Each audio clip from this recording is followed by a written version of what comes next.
बिस्मिल्लाहिर्रहमानिर्रहीम। अस्सलाम वालेकुम व्यूअर्स। आज की रेसिपी बहुत ही मज़े की बनने वाली है। बहुत ही मज़ेदार फ्लेवरफुल से आज हम साबुत मसर रेडी करेंगे। ये मसर का सालन जो हम बनाएंगे इसे बिना प्याज बिना टमाटर के बनाने वाले हैं, तो रेसिपी को पूरा वॉच कीजिएगा। तो चलिए व्यूअर्स स्टार्ट करते हैं। तो यहाँ पे देखिए व्यूअर्स, साबुत मसर को हम कुकर में बनाएंगे। आप बिना कुकर पे बना सकते हैं, लेकिन टाइम की बचत के लिए कुकर में खाना पकाना मुझे बहुत ही अच्छा लगता है। तो यहाँ पे देखिए मैंने कुकर लिया, इसमें मैंने 5 ग्लास, आम जो घर में ग्लास होते हैं स्टैंडर्ड साइज, 5 ग्लास मैंने पानी के इसमें डाल दिए हैं। यहाँ पे मेरे पास है साबुत मसर। इन्हें मैंने 2 से 3 दफ़ा बहुत ही अच्छे से पानी से धो के भिगो के रखा हुआ था। तो अब ये इसमें डाल देंगे। क्वांटिटी में ये मसर मेरे पास तकरीबन 300 ग्राम है। यहाँ पे देखिए सबसे पहले इसमें मैं डाल रही हूँ नमक। 1 टीस्पून मैंने ऐड किया है, कम लगा तो हम इसमें नमक और भी डाल सकते हैं। तो यहाँ पे 1 टीस्पून मैंने डाल दिया है लाल मिर्च का पाउडर। हाफ टी स्पून हल्दी पाउडर डालेंगे। हाफ टी स्पून कुटी हुई मिर्च मैंने डाल दी है। स्पाइस की क्वांटिटी आप अपने अकॉर्डिंग टू टेस्ट कम या ज़्यादा कर सकते हैं। और यहाँ पे देखिए मैं 1 टीस्पून इसमें डाल रही हूँ अदरक लहसुन का पेस्ट। सभी चीज़ों को बहुत ही अच्छी तरह से मिक्स कर लेने के बाद यहाँ पे अब मैं इसे प्रेशर लगा दूंगी 7 से 8 मिनट के लिए, मीडियम टू हाई फ्लेम पे।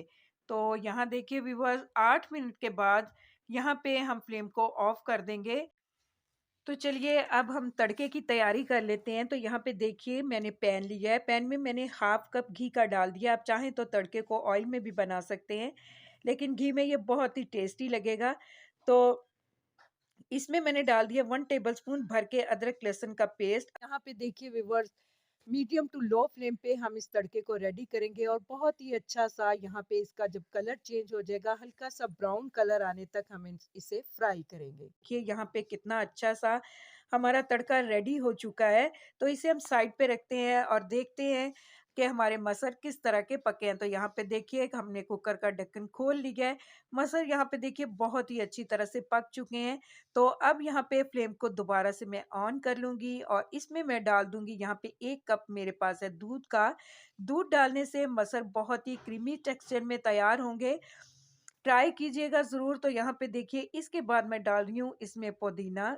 पुदीना डालने का ये फ़ायदा होगा कि पुदीना हाज़मे को बहुत ही बेहतर कर देता है, और यहाँ पे जिन लोगों को मसर हज़म होने में प्रॉब्लम करते हैं, तो ये प्रॉब्लम उनकी दूर हो जाएगी और बहुत ही अच्छे से मसर उनको हज़म हो जाएँगे। तो इसके बाद यहाँ पे मैं डाल रही हूँ इसमें नमक। मैंने चेक किया था तो नमक कम था, मैंने और ऐड कर लिया है। इसके बाद इसमें तड़का ऐड कर देंगे जो कि हमने बना के साइड पे रखा हुआ था, और मिक्स कर लेंगे। और साथ ही इसमें मैं थोड़ा-सा गरम मसाला भी डाल दूँगी। मिक्स कर लेने के बाद यहाँ पे देखिए अब मैं इसे लो फ्लेम पे रख दूँगी 5 मिनट के लिए। 5 मिनट के बाद इसकी फाइनल लुक आपके साथ मैं शेयर करूँगी। तो यहाँ पे देखिए व्यूअर्स, ठीक 5 मिनट के बाद हम ढक्कन हटा लेते हैं और मसर को सर्व कर लेते हैं। तो बहुत ही मज़ेदार फ्लेवरफुल से बिना टमाटर प्याज के बनने वाले ये मसर आपको यकीनन पसंद आए होंगे। अगर आपको मेरी ये रेसिपी अच्छी लगे तो मेरी रेसिपी के नीचे लाइक का बटन दबाइए, और अगर आप मेरे चैनल पे नए हैं तो काइंडली मेरे चैनल को सब्सक्राइब कीजिए। अपने और अपने प्यारों का बहुत ज़्यादा ख्याल रखिए। मिलते हैं नेक्स्ट वीडियो में किसी अच्छी सी रेसिपी के साथ। तब तक के लिए अल्लाह हाफ़िज़।